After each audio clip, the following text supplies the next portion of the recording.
அண்மை செய்தி. திருவண்ணாமலை மாவட்டம் செங்கம் அருகே அரசு பள்ளியில் காலை உணவு சாப்பிட்ட மாணவர்களுக்கு திடீர் வாந்தி மயக்கம் ஏற்பட்டதால் அந்த பகுதியில் பரபரப்பான சூழல் காணப்படுகிறது. அண்மை செய்தியாக நாம் பார்த்துக் கொண்டிருக்கிறோம். இது குறித்த கூடுதல் விவரங்களை செய்தியாளர் ராஜா வழங்க நாம் கேட்கலாம். வணக்கம் ராஜா, இந்த திடீர் வாந்தி மயக்கத்திற்கு என்ன காரணமாக சொல்லப்படுது? கூடுதல் விவரங்கள்.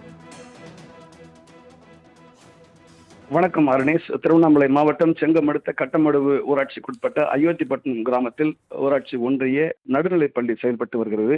இந்த ஊராட்சி ஒன்றிய நடுநிலைப்பள்ளி கடந்த சனி ஞாயிறு அரசு விடுமுறைக்கு பின்னர் வழக்கம் போல் இன்று பள்ளிக்கு சென்ற மாணவர்களுக்கு தமிழக அரசின் காலை உணவு திட்டத்தின் கீழ் உணவு சமைத்து இன்று காலை முதற்கட்டமாக 10 மாணவர்களுக்கு உணவு வழங்கப்பட்டுள்ளது.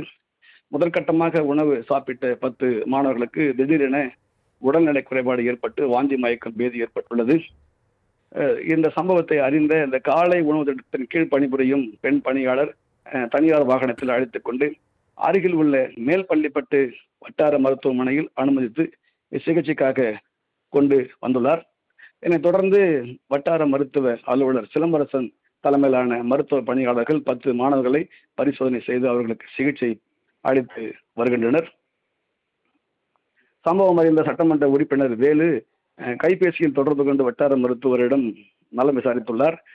சம்பவம் குறித்து நேரில் சென்று ஆய்வு செய்த போது வட்டார மருத்துவ அலுவலர் தற்பொழுது மாணவர்கள் நலமுடன் உள்ளதாக தெரிவித்துள்ளார். சம்பவம் அறிந்து மேல்செங்கம் காவல்துறையினர் உணவு சமையலில் ஏதேனும் குறைபாடா அல்லது என்ன என்று விசாரணை மேற்கொண்டு வருகிறார்கள். இச்சம்பவம் பகுதியில் பெரும் பரபரப்பை ஏற்படுத்தியுள்ளது. அருணேஷ், கூடுதல் விவரங்களுக்கு நன்றி ராஜா.